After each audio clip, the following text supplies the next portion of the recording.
I got my green sticky icky sticking to my hand. Put it in the grinder and pull it again. Rolling, rolling, rolling, rolling all day long. Rolling, smoking down the hall.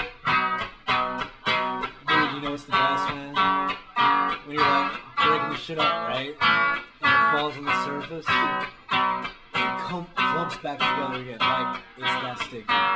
It's crazy. I love it.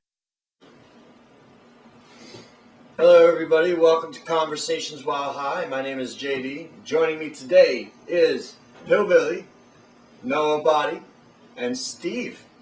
Everybody here today has served in the military, and everybody here today is a cannabis enthusiast. So, what did you do? Me? I was in the Army, E3, Infantry, 11 Bravo, Air Assault, 101st Airborne Division, Fort Campbell, Kentucky. How long did you serve? 3 years. And was it cut short for a reason? Yeah, I got busted with cannabis coming on the post. What about you? U.S. Army, E4 Specialist, 11 Charlie, Mortarman, Infantry, 25th ID, like... No idea what all Yeah. that was. Just kind of like strung together a bunch of babble of words.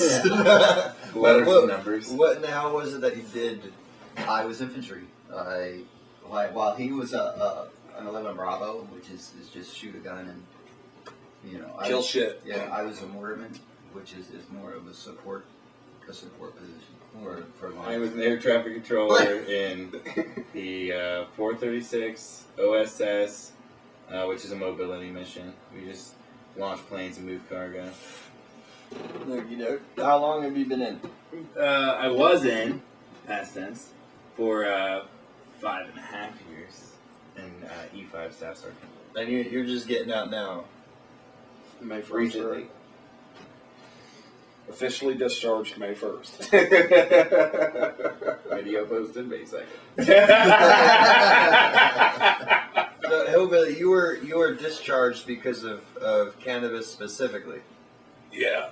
So what, they caught you with it, or? Yeah, I'd gotten a motorcycle wreck outside of Nashville, Tennessee, and when they took me into the hospital, they cut my ACUs off, and I had over a half ounce of weed in my pocket. So, yeah, I was possession of a controlled substance while in uniform. Now, mind you, this was 2001. This was a few months before 9/11 happened, so, you know, they were real tough on controlled substances and drugs and stuff. I mean, I guess it's been fucking 13 years now, 14 years almost, so I don't know how much it's changed. You know, Steve might know because he's still active, so, you know, I don't know if they're getting more lenient on it or what, but anytime you had any controlled substance, man, that was an ARC 15 automatically. Have you known anybody that's gotten kicked for any kind of possession or usage? No, it'd be similar. It'd be non-judicial punishment, or what's informally known as Article 15.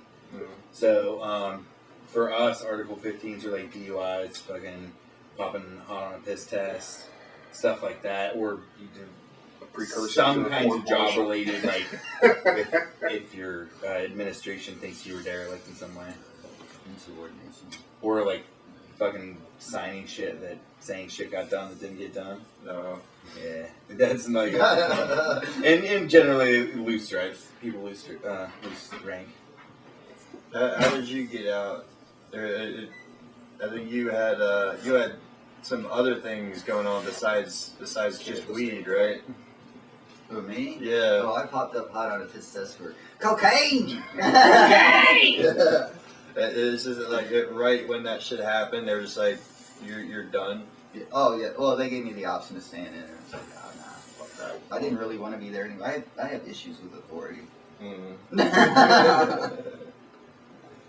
So me and the military didn't necessarily get along anyway. So what do you think? Do you think cannabis, if it gets to the legalization point at all, that it would be treated like alcohol would be now inside the military? Like how would they treat you if you showed up to a ship drunk or something like that? Would they write you up and send you home, or throw you in some handcuffs, haul you down somewhere? No. I know that for some career fields it's frowned upon paperwork. It depends on if they want to fucking sweep it under the rug, man. That's how it works. It depends on honestly. That is how it works. If they didn't want to, then they could write you some paperwork, but it wouldn't really mean much. But so I don't know. I don't think it would be different. That was kind of my situation because see, like under normal circumstances, I would have probably been demoted and had my wrist smacked, but due to the fact I was injured when I got in the bike wreck, they knew they weren't going to use me no more, and they just kind of used it as an excuse. It was an easy excuse on their behalf. Well, that way they could and yank all your benefits. They did. Yeah. Well, they did for the most part. I mean, I get very few. I mean, I still get 60% disability.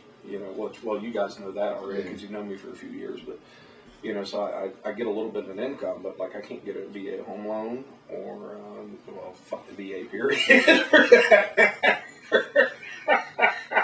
It doesn't matter at all that you still did serve and all that stuff. I got a dishonorable discharge. So I got a general under honorable, so I got to keep some of my benefits, but I lost like the GI Bill and all that stuff. But I can still get a VA home loan. I can still go to a VA hospital.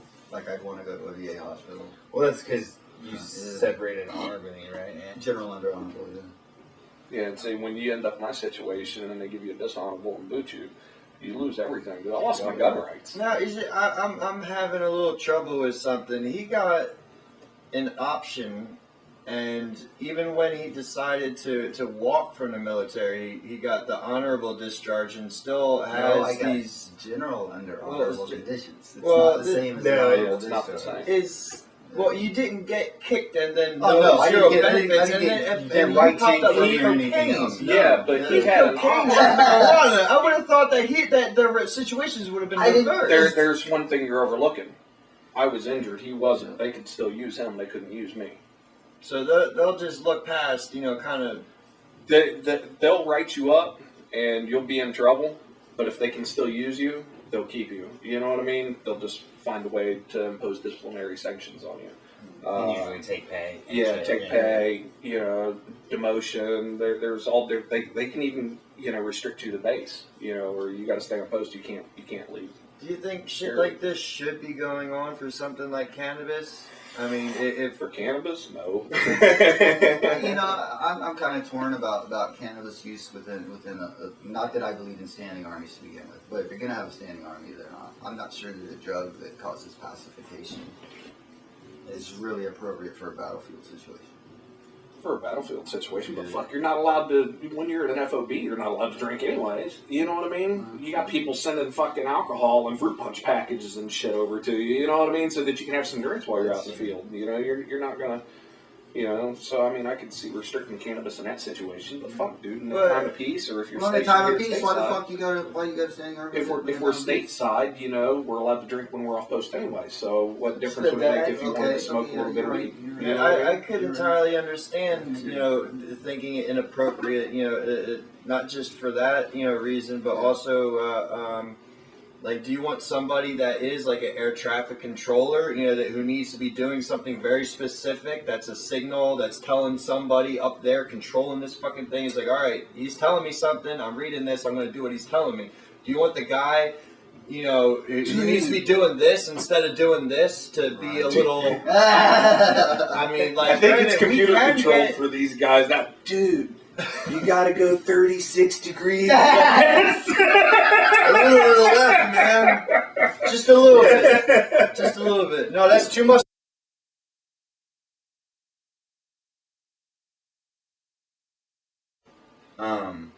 But the point I wanted to make is when you think that it takes 3,500 people, like 430 aircraft, or really 4,000, I think it's over just 4,000 with like permanent reservists, and then like civilian staff.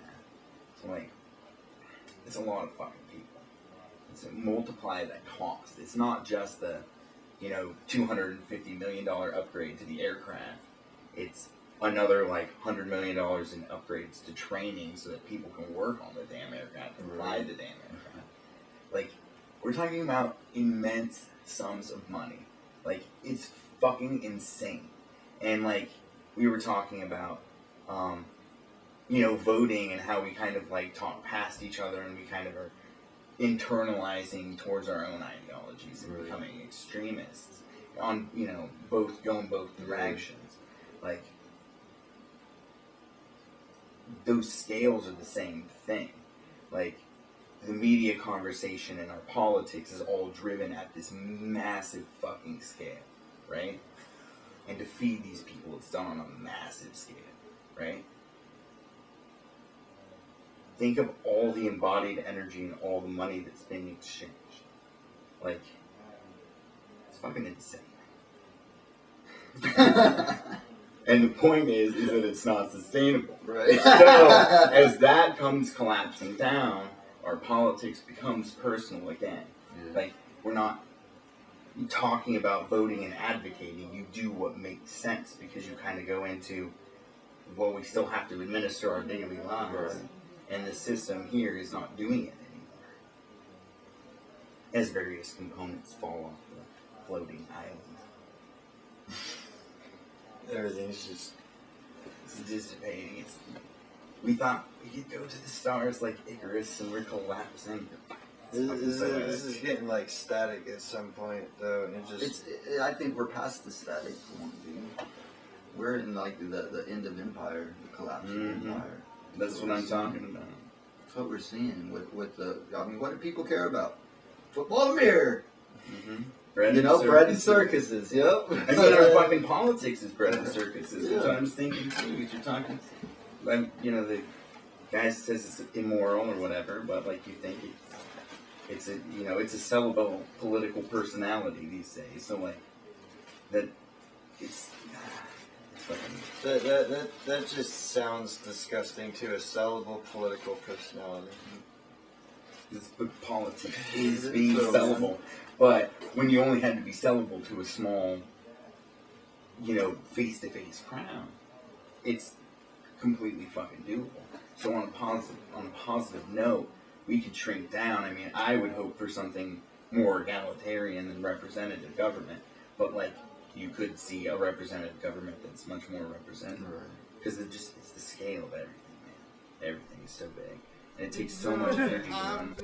So high, I am in the sky. Want to run away? I'm so fucking high. I don't know why. I'm so high. Maybe it was that biggest fucking baddest joint that made me fucking high. Hey, like that shit.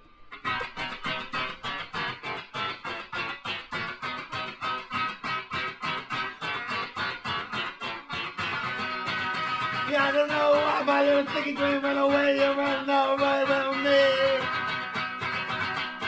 The 17 mile marching ass has been told that kicking my ass and wearing me then. My indica wants to rape my dreams. My indica wants to rape my dreams.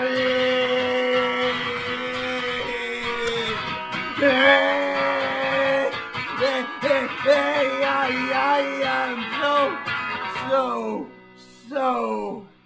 so fucking high. Higher in the sky. High. Dude, we gotta roll another.